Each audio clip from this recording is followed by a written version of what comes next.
वेगगच्चर प्रवाह पावितस्तरे घनेवलम्ब्य लम्बिताम्बुजं टमट्टमट्टमन्निनादमट्टमर्वयुच्चकार चण्डताण्डवं तनोतु नः शिव। हर हर महादेव। मित्रों, कावड़ यात्रा और कांवड़ियों के बारे में तो सभी लोग जानते हैं, लेकिन क्या आप जानते हैं शिव भक्ति में लीन कावड़ यात्रा सावन में ही क्यों की जाती है? कांवड़िया का अर्थ क्या होता है?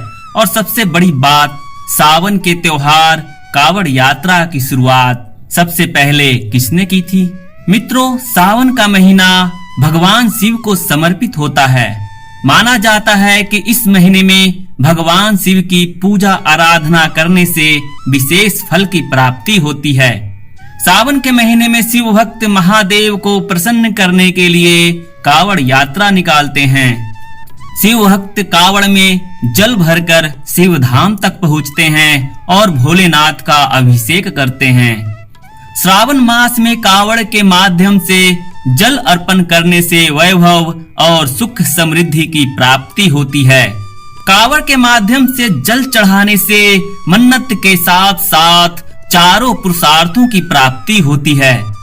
तभी तो सावन शुरू होते ही इस आस्था और अटूट विश्वास की अनोखी कावड़ यात्रा से पूरा का पूरा इलाका केसरिया रंग से सराबोर हो जाता है। पूरा माहौल शिवमय हो जाता है। अगर कुछ सुनाई देता है तो वो है हर हर महादेव की गूंज, बोल बम का नारा। कुंवारी लड़कियों से लेकर बुजुर्ग तक सब सावन के महीने में भगवान शिव को प्रसन्न करने में लीन दिखाई देते हैं। कोई संपूर्ण महाव्रत रखता है तो कोई सोमवार को, परंतु सबसे महत्वपूर्ण आयोजन है ये कठिन यात्राएं, जिनका गंतव्य शिव से संबंधित देवालय होते हैं, जहां जाकर भगवान शिव का जलाभिषेक करते हैं। धार्मिक मान्यताओं के अनुसार श्रावण मास में भगवान शिव अपनी ससुराल यानी हरिद्वार के कनखल में रहते हैं। यही कारण है कि शिव भक्त कावड़ में गंगा जल भरकर शिव जी को अर्पित करते हैं। धार्मिक मान्यताओं के अनुसार कावड़ यात्रा किसी भी जल स्रोत से किसी भी शिव धाम तक की जाती है। शिव भक्त मुख्य तौर पर जिन जगहों पर कावड़ यात्रा निकालते हैं वे हैं नर्मदा से महाकाल तक, गंगा जी से नीलकंठ महादेव तक, गंगा जी से वैजनाथ धाम तक, गोदावरी से त्र्यंबक तक और गंगा जी से केदारेश्वर तक। कावड़ शिव की आराधना का ही एक रूप है। इस यात्रा के जरिए जो शिव की आराधना कर लेता है वह धन्य हो जाता है। कावड़ का अर्थ है परात्पर शिव के साथ विहार, अर्थात ब्रह्म यानी परात्पर शिव। जो उनमें रमन करे वह कांवरिया कहलाता है। पौराणिक कथाओं के अनुसार कावड़ यात्रा सर्वप्रथम भगवान परशुराम ने शुरू की थी। मान्यताओं के अनुसार उन्होंने पुरा महादेव को प्रसन्न करने के लिए गुड़मुक्तेश्वर से गंगा जल ले जाकर भगवान शिव को जलाभिषेक किया था। तभी से सावन मास में कावड़ यात्रा निकालने की परंपरा शुरू हो गई। एक अन्य प्रचलित कथा के अनुसार समुद्र मंथन के दौरान विष पीने से भोलेनाथ का शरीर जलने लगा था। तब सभी देवताओं ने भगवान शिव पर जल अर्पित करना शुरू किया।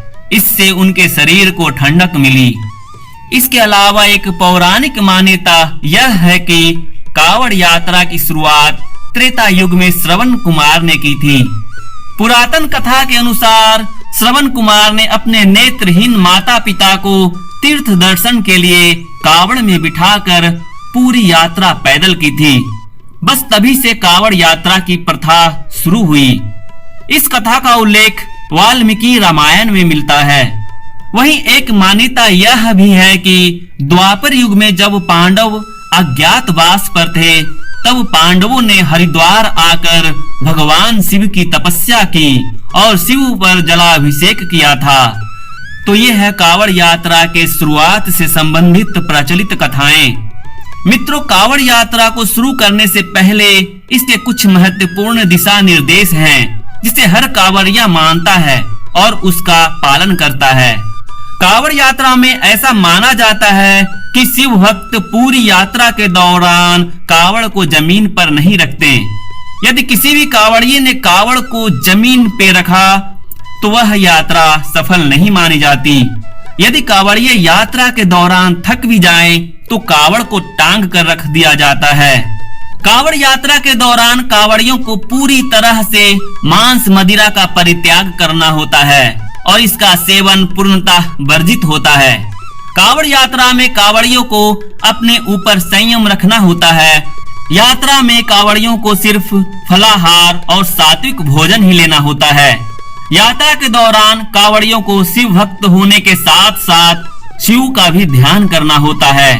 तो प्रिय शिव भक्तों, शिव भक्ति से जुड़ी कांवड़ यात्रा की ये जानकारी अगर आपको अच्छी लगी हो तो इसे शेयर करें और कमेंट में हर हर महादेव जरूर लिखें।